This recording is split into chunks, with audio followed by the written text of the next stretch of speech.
Welcome to the shed. I'm Syd, Mackie's on the camera. And today we are going to be learning how to add or remove volume spacers from a Fox rear shock.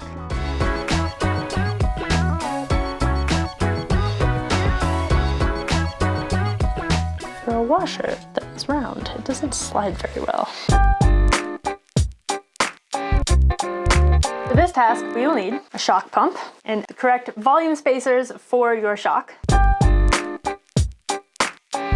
Volume spacers. Here we are again. Here we are again, but this time in the shock. You might want a volume spacer in your rear shock for the same reasons that you might want one in your fork. If you watched our video on that, you will know that this is not necessarily correlated to how you ride. So what you're saying is that the faster I ride doesn't mean that I just need more volume spacers. Not necessarily. Are you sure? Because that's what the internet said. That's what people seem to think a lot of the time. It generally comes down to body type. If you're having trouble going through your desired amount of suspension, whether it's front or rear, you may be a good candidate for removing a token or volume spacer, whatever you want to call them.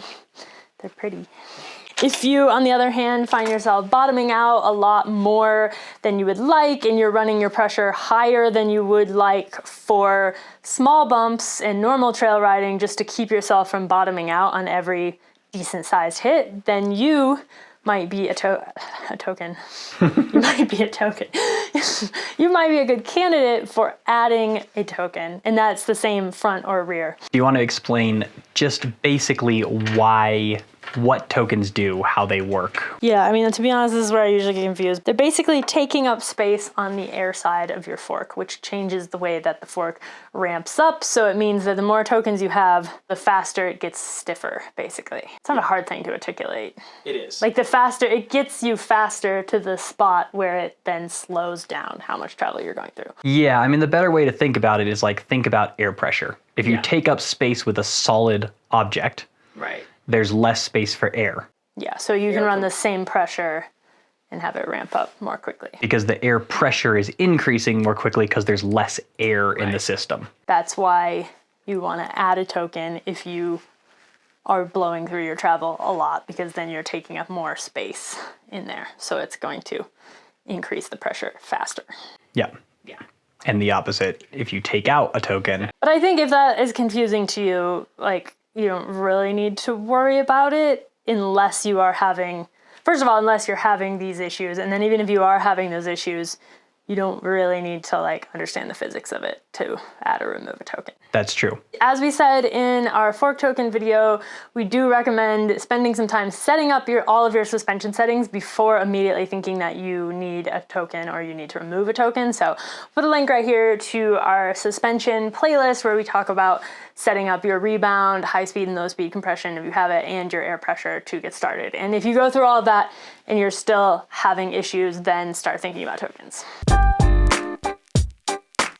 Okay, so the first thing we're gonna do is take out the air pressure, but first we're going to note how much air pressure is in this. We're kind of cheating because we know what Mackie's air pressure is for this, but the pump is reading 158, and we know that this hose typically takes about 15 PSI. On that shock.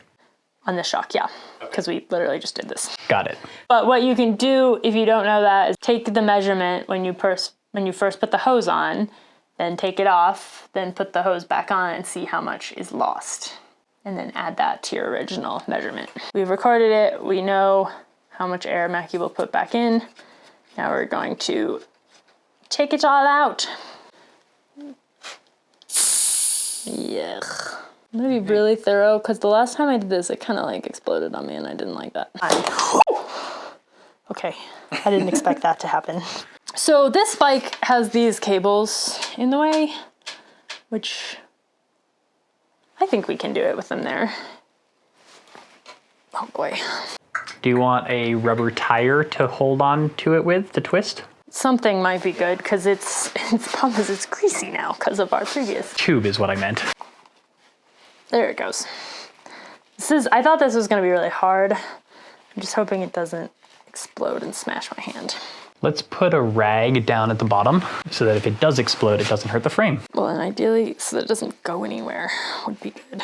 because I don't want to lose all the fluid. So you can do this task without having to replace your fluid, which is kind of the goal. Okay, moment of truth. He's waiting for it. Stand back. It's not gonna do it this time, I'm feeling, yeah. I don't know what we did wrong the last time that made it go poof. You can see there are no tokens in this right now. No tokens, okay. If you do lose all your fluid, what you need is Fox float fluid, which comes with all the rebuild kits. So I would say if you have a shock that you want to put a token in and you've had it for a while, you should just get a rebuild kit and do the rebuild. Take the shock off the bike, do the rebuild and the token at the same time. And if you want to see that video, we will link to it in the corner. Okay, so you have a variety of size options here, Mackie. How much tokenage do you want? I guess those are my 3 sizes. Let's do the medium size. So now what you have to do is there's let me get on the other side so we can see. Yeah. Do you see that silver washer? Yeah. You have to pull that down. So the spacer goes behind the silver washer. By my fingers. No. What do you use? Try pulling the washer down, the bottom out bumper down first. Oh, and then see if that'll slide down. I think it will, yeah. It's coming, there you go. Okay, gotcha. Now you put the spacer in there. You will notice that your token has 2 different sides. There's a flat side. Okay. And a side like this. Okay. So this washer is going to go into this. So the flat side goes up. Flat side goes up. All right, so this is going in. I think this is going to be facing the front, right? Yeah, I don't think it matters, but flat side up does matter. Yes. Yeah. Okay. And then it just has to be pressed into place.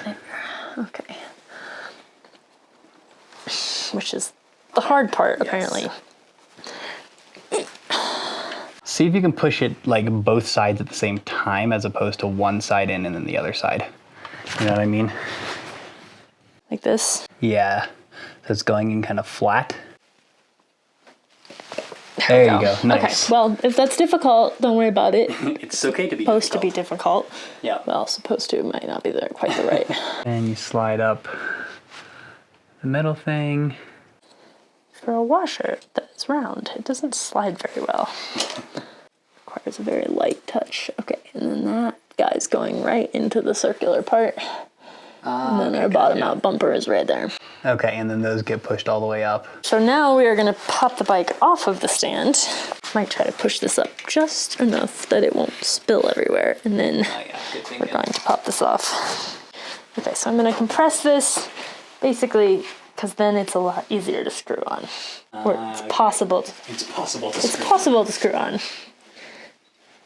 And then you just do this forever. The last thing we're going to do is air it back up.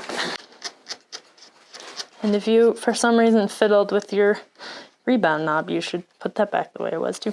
Good point. Which hopefully you didn't, but you know, sometimes I feel like you could hit this pretty easily. That's true. It'd be more the lockout, but.